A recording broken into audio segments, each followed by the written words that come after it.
If someone had asked me prior to 2018's E3 what video game I hoped would be announced, Fallout but with loads of real people I don't know would have been near the bottom of my list. My interest wasn't exactly piqued following its release either, thanks to the doom and gloom surrounding the launch of Bethesda's online role player. I was already on the fence, and the news it wasn't particularly good convinced me to skip it entirely. Fast forward 6 years and the combination of Starfield being absolute toilet and Fallout's TV series being whatever the opposite of absolute toilet is, proved to be a winning combination. I needed a fix of Bethesda's tried and tested explore 'em up gameplay which Starfield had failed to provide, and Fallout's TV show had given me a hankering for some wasteland wandering. So I decided to finally give Fallout 76 a go, and I'm glad I did.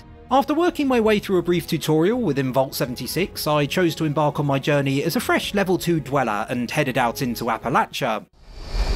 Goodbye! Aloha! Ciao! Arrivederci! Au revoir! Auf Wiedersehen!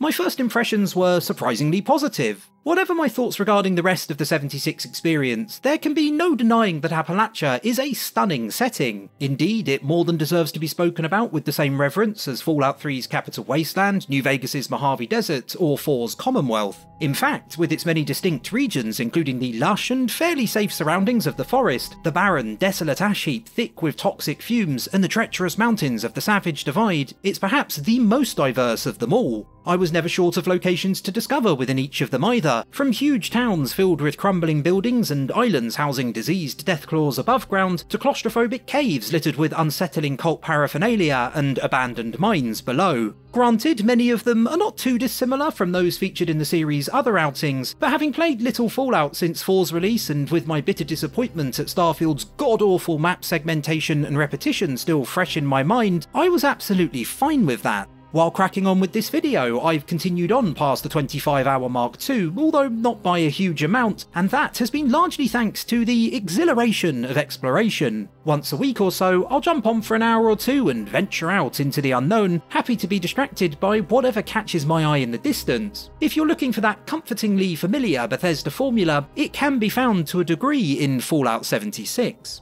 I say to a degree as there are issues, with the game's online design seeping into aspects of it you might have expected to escape relatively unscathed. I've no idea of Appalachia's exact scale compared to the series' previous entries, but I wouldn't be surprised if it's several times the size of each. That sounds great on paper, however, in practice I found it to be somewhat counterintuitive considering Fallout 76's premise. At first, the enormity of it all was jaw-dropping. I remember strolling around for a good 2 hours, then checking my map and being stunned as I realised I'd barely ventured away from where I started. It didn't take long though before I began to wonder what the point of its size is. I found myself spending as much time traversing the greatly increased empty space between points of interest as I did investigating locations themselves, with the differing environment's initial splendour wearing ever thinner as I did so. That empty space is vital to Fallout's gameplay loop. There would be no joy to discovery without some searching in between, but the balance isn't quite right. You'd perhaps assume it's a purposeful decision to accommodate the many fellow gamers you might meet during your travels, but with only 23 others inhabiting a server, crossing paths with fellow Vault dwellers happens organically far less than you might expect. Most of my chance encounters were instead with NPCs, and while they were often interesting, as the years go by it's become harder and harder to engage with Bethesda's brand of dead-eyed, lifeless characters.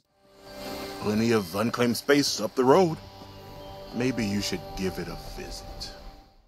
As someone who hoped to bend 76 into as much of a single-player experience as I possibly could, none of this was the end of the world. Outside of competitive shooters, I prefer not to play with or against others. I barely enjoy my own company, honestly. But at the same time, it strikes me as odd that a title built with the express purpose of bringing people together could frequently be so lonely. Thankfully, there was plenty to keep a recluse like myself occupied, with 1,000,001 quests vying for my attention. In true Bethesda fashion, they all unfolded in mostly the same manner: speak to someone, go somewhere, shoot stuff or collect things, you know the drill. But after suffering through an endless parade of loading screens during Starfield just to do similar, that was more than enough. Not all quests were created equal either, and like the map, it's important to note I've barely scratched the surface, with their quality seemingly varying depending on how long they've been part of the game. Those I assume were present at launch I generally found less appealing. Not long after starting, I was tasked with visiting the AVR Medical Centre to study a doctor's research, which, after a couple of additional fetch quests, eventually led to me being able to inoculate myself against the horrifying Scorched Plague which had devastated Appalachia. By the by, the Scorched are essentially a surrogate for the human enemies you'd normally battle during a Fallout title. Remember, they weren't part of 76 at all for its first 18 months, and there needed to be standard enemies of some sort below super mutant strength capable of using firearms. My trip to the medical centre, as well as many of the quests before and after it, relied on voice notes and similar to tell their story. This is the Overseer. We need to talk, face to face. I've missed all of you, but this isn't just about a reunion. You're We going have to work need to their do. weapons to stay alive. I'll be waiting in Sutton. That made getting through it and others like it a struggle, as while listening to a recording isn't too different from meeting NPCs and having lovely chats with them, it made events feel so much less personal. Even though sitting on your bum as characters talk directly at you isn't a sizable departure from stopping and listening to a recording, that lack of perceived humanity made the time spent standing around much less tolerable. That's not to say there wasn't still NPC-less magic to be found though. The most memorable moment that immediately springs to mind is a quest I came across involving a fairly innocuous looking frat house. Someone who once lived there was clearly very keen on their Nuka-Cola, and after having a good rummage around the empty residence, I found a bottle of vintage Nuka-Shine. Drinking it, everything went a bit hazy, and I was then attacked by party crasher ghouls I had no choice but to dispatch. Waking up hungover sometime later in the middle of nowhere, I read the Nuka-Shine's label, which pointed me in the direction of Big Al's tattoo parlour, where I found a speakeasy and a drunken robot named Bivy Ridge, you get it, Beveridge, who gave me half the recipe for the drink. Hi, I'm Biv. And Bivy Ridge is the #1 alcohol quality testing robo brain in all of Abstain.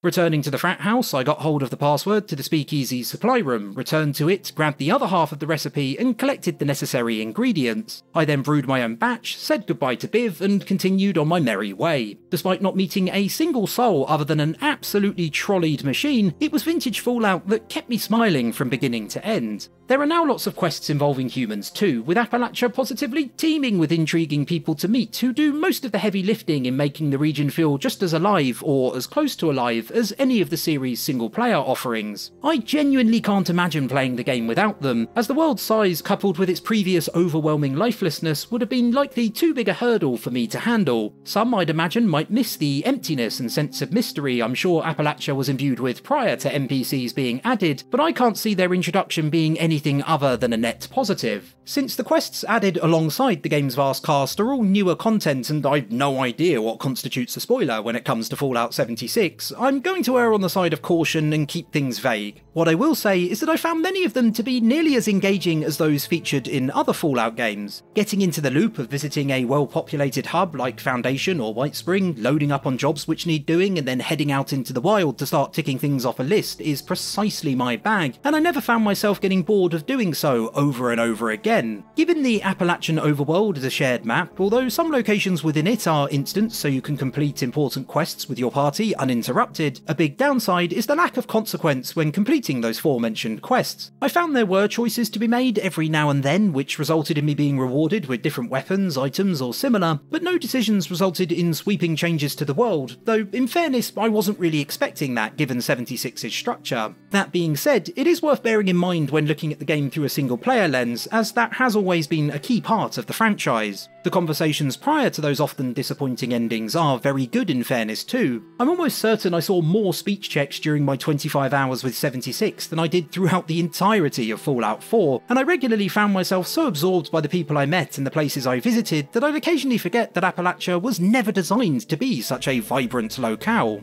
When considering how Fallout 76 stacks up against the series' single-player outings, there are three critical points of comparison for me. The first two are how enjoyable the map is to explore and the quality of quests, and in both regards, as discussed, I generally enjoyed myself, to the extent I'd definitely recommend visiting Appalachia yourself for a few hours to see if it's up your alley. What I haven't discussed yet is the third, which is whether it contains those classic Fallout moments, that is when you're wandering the map and something awesome happens when you least expect it to. During my time with 76, I stumbled upon a good number of them, but as with all my observations, whether they are as numerous at 50, 75 or 100 hours, I can't say. Suddenly becoming aware that I was being watched while scouting a new part of the map before spotting a pair of piercing red eyes in the distance was perhaps my favourite of the bunch. It was the first Mothman I'd laid my eyes on, and given Fallout is a franchise I'd never found scary, it was surprisingly unsettling. The thrill of meeting new enemies was actually something I experienced a lot, and it always led to frantic battles as I became acquainted with my new foes. As with any Fallout, I'm sure if I keep playing, the thrill of fighting them will eventually diminish, but during my 25 hours I was constantly coming across new horrifying abominations, such as this monstrosity I encountered on the outskirts of Morgantown.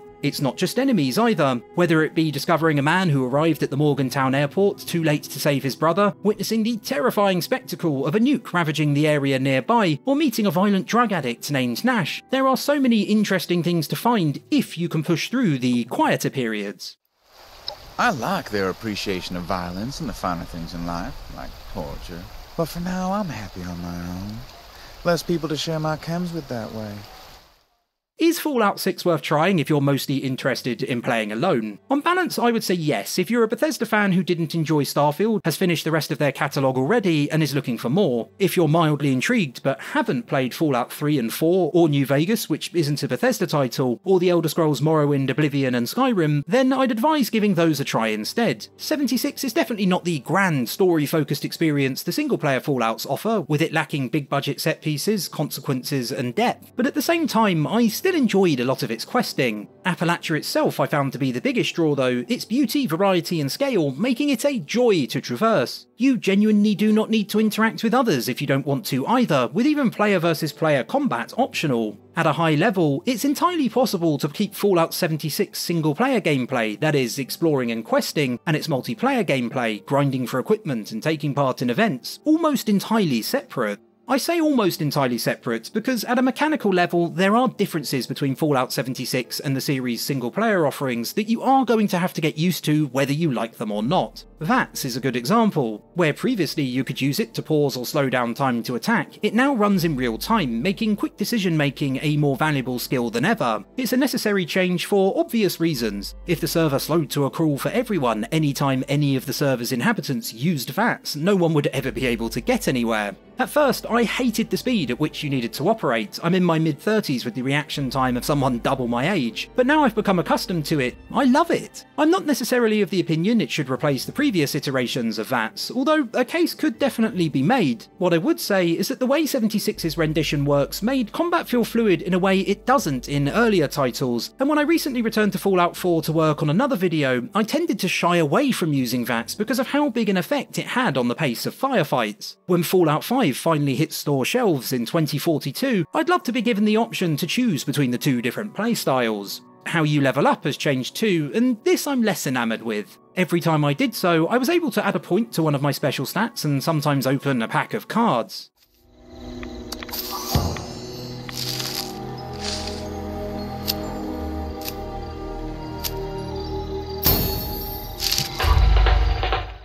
The cards grant stat boosts, abilities and similar, and they can also be levelled up to provide greater benefits. I tended to choose whatever took my fancy at the time, but it seems like a system with legs, as there's definitely scope to create a character whose skills are focused in a few particular areas. Whether choosing a specific build becomes important the further you progress, I do not know, but early on, flying by the seat of my pants every time I levelled up worked well enough. It's the element of randomness that took the shine off the system for me though. I prefer to be able to see exact upgrade paths from the start so I can plan long term, which the card system didn't really offer. What irritated me most was looting and managing my inventory weight. This gets better over time as you're able to craft backpacks and level up stats to give you more space to carry things, but at the beginning it was rough. You're able to build a couple of camps almost anywhere on the map where you can then build a base of sorts for yourself, but that requires components found in the world or salvaged from items, as does crafting new weapons and armour. So you constantly find yourself hoovering up anything not nailed down, but with you also needing to carry weapons, ammunition and armour, it's very easy to become over-encumbered. It often felt like I was spending half my time fannying about in the inventory rather than playing the game. The solution I found was to set up a basic camp and then hop over there every so often to stash the various trinkets I was carrying. Thankfully, fast travelling to your camp and other players' camps costs nothing, which isn't the case for the majority of locations you discover. Having to pay a few caps sounds like no big deal, but currency is hard to come by early on, so it is an annoyance. One fantastic feature in this area which deserves a huge shout out is being able to loot all bodies in an area from one menu rather than having to jog between many corpses. It's a brilliant quality of life improvement which should be included in every Bethesda title moving forward.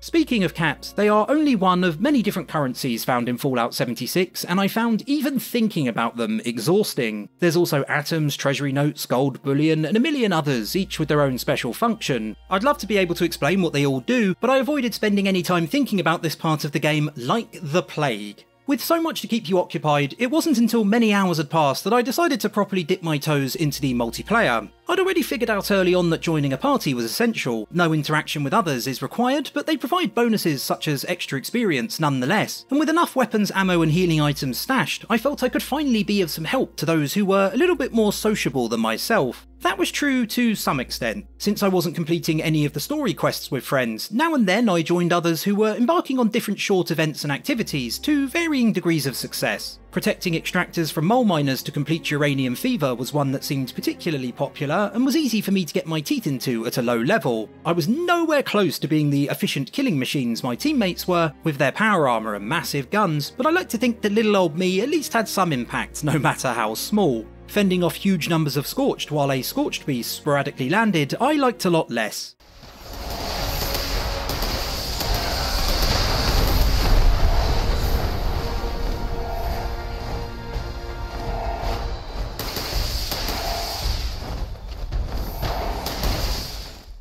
A modifier meant enemies could only be killed by melee attacks, and the whole thing was a blooming nightmare. If not for the other players pulling me through, I would have been dead as a dodo very soon after arriving. I didn't see many others out simply strolling around Appalachia, which would have been my preferred way to interact with others, although that wasn't always the case. Randomly hunting a wolf horde with a fellow wanderer was a nice, albeit brief, distraction. Oh, and I also spent 3 or 4 hours trying to complete the Pit Expedition, basically a larger additional piece of content kept separate to Appalachia. I was underleveled and it was hell, honestly, but I persevered, wasting hours of my life banging my head against a brick wall made up of enemies I could barely damage. It did lead to a wonderful emergent moment, however. As I was beginning to give up any hope of ever finishing it, a load of high-level helpers arrived to provide backup, or rather, I happily sat back and acted as their backup. I was able to reach the end of the expedition as a result, narrowly avoiding a total nervous breakdown. That was about the extent of my multiplayer escapades, and they were alright. I get the impression that they're about grinding for loot and currency so that you can get your hands on bigger and better legendary weapons, and that's just not my bag. Fallout for me is about exploration and story, so my interest quickly waned. Again though, it must be made clear, my participation was completely optional, and I never felt like I was missing much when I ignored everyone else on the map.